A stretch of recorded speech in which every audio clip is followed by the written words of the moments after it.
Peace be with you. Friends, I want to concentrate this week on our second reading, which is a very brief but very punchy passage from Paul's magnificent letter to the Romans. It comes at the very end of chapter 11, which completes a major section of the letter, in which the apostle considers Israel in relation to the church. Keep in mind, Paul was a Jew, thoroughly trained in the ways and beliefs of his people, utterly devoted to Israel's identity and mission. But then he received the revelation of Christ, and he knew he had to think things through again. How to make sense of the ancient Jewish tradition in light of the dying and rising of Jesus. And to make the thing really pointed, here's what he's wrestling with. How to understand Gentiles, so Greeks and Romans, coming to the faith when salvation was supposed to come through the Jews, many of whom, in fact, were rejecting the Christian faith. So for a Jew who's now become a follower of Jesus, this is a point of some confusion.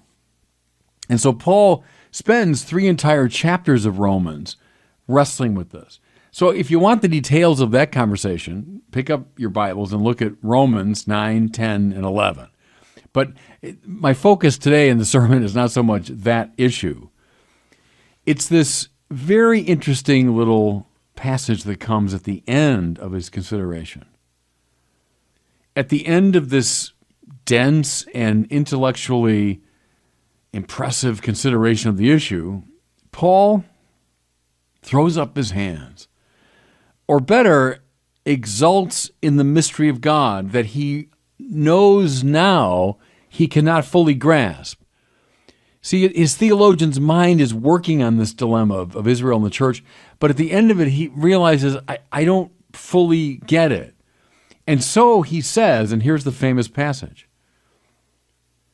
"Oh, the depth of the riches and wisdom and knowledge of God. How inscrutable are his judgments, how unsearchable his ways." Beautiful, isn't it, from a poetic standpoint, but also of great theological and spiritual importance. How the depth of the riches and wisdom and knowledge of God. How inscrutable are his judgments, how unsearchable his ways. You know, some things in the theological order make sense. As we're thinking through the things of God and how God relates to the world, we can make sense of some of it. But let's face it, lots of other things in theology don't make sense readily. And I'll tell you, I specialize in this because I was trained as a philosopher and then as a theologian. I taught theology for 20 years at the seminary. So I know a lot about this feeling that St. Paul has of kind of throwing up your hands at the end of a long process of thought to say, I just don't really understand. How deep, how strange, how inscrutable are the ways of God. Let me give you a couple of famous examples of this. How do we reconcile, for example, God's foreknowledge and human freedom? Right? If God knows everything and his knowledge can't fail, well, isn't the future fixed? I mean, if God knows for sure what I'm going to do next year, am I really free not to do it? It's going to happen. I know that. Doesn't that mean everything is determined? And if everything's determined, how can we be free? And if we're not free, how can we be morally responsible? See, I'm driving it. It's a serious problem, a dilemma. Or how do we make sense of God's universal desire that all people be saved with the fact of damnation? If God's love is infinite, his will is finally irresistible, then why are some lost? And just to make it more pointed, how could a God of infinite love ever countenance something as horrific as eternal suffering? Or bring this problem home to everybody. How could God allow the innocent to suffer so much? How do we square God's love and power with a child having leukemia, with the deaths of hundreds of thousands in a tsunami, with torture and human trafficking, etc., etc.? To state the problem abstractly, if God is all-knowing, all-loving, and all-powerful, it seems there wouldn't be any evil at all, right? He'd know about it, he'd want to do something about it, and he could do something about it. Therefore, if there's evil, it seems that that kind of God, anyway, doesn't exist. Now, I throw these out to you just to make this point. That, I mean, after many years of thinking these things through, and that's what a theologian does for a living, is you think through these hard issues.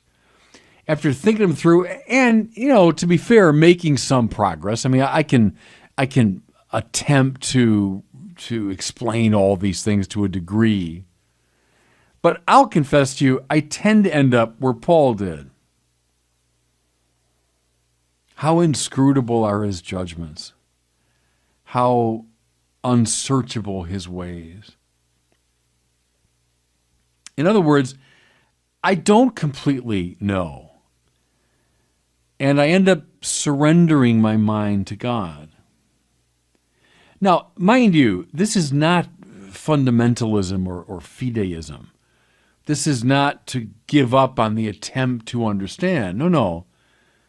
This is the prayerful surrender that comes at the end of a long struggle to know. Does that make sense? See, you can surrender at the beginning. So I'm not even going to bother. I'm not even going to enter into the lists. That's fideism. That's a mere superstition.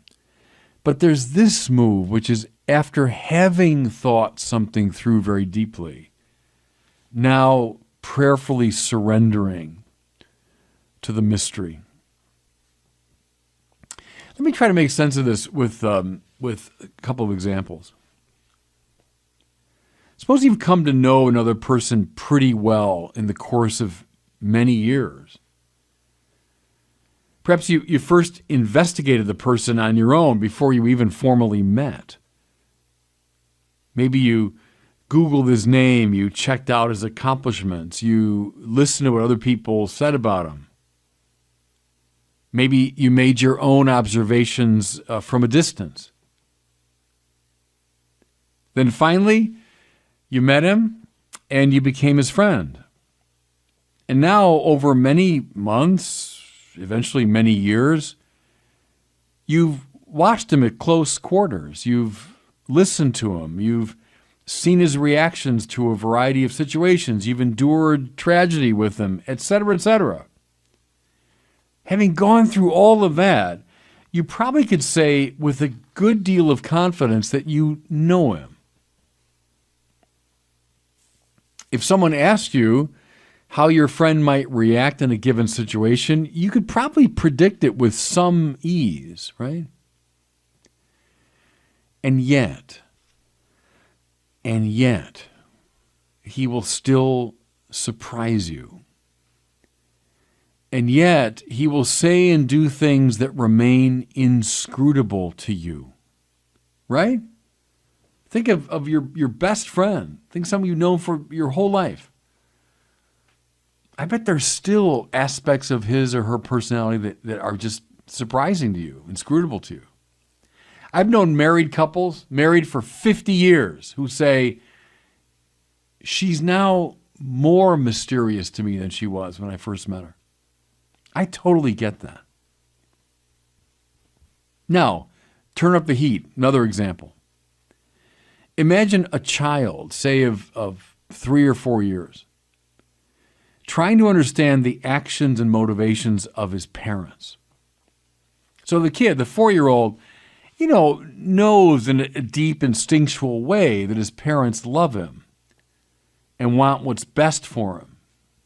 But yet, what? Huge swaths of his parents' behavior must seem utterly incomprehensible to him. Why they refuse him things that he wants. Why won't they let him play where he wants to? Why do they drag him to a doctor who sticks needles into him? Why do they send him to school when he'd so much rather stay at home, etc.? Put yourself in the mind of a 4-year-old, trying to understand the motivations of his parents. I mean, there'd be a universe of things that the child finds incomprehensible.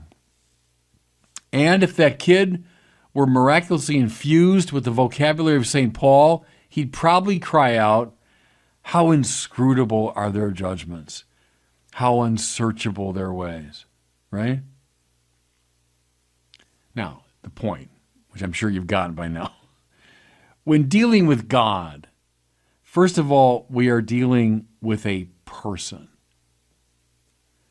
And persons are always mysterious, no matter how well we know them. And that's a human person, right, is mysterious and inscrutable. Now, you're dealing with an infinite divine person whose mind is concerned with all of space and all of time.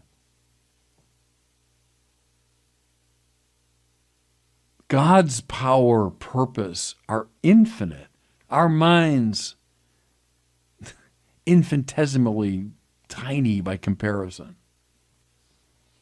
Of course, God's ways and judgments are going to be inscrutable to us. Now, think of that second example. Think of the chasm that yawns between a child's puny consciousness and the purposes of his parents.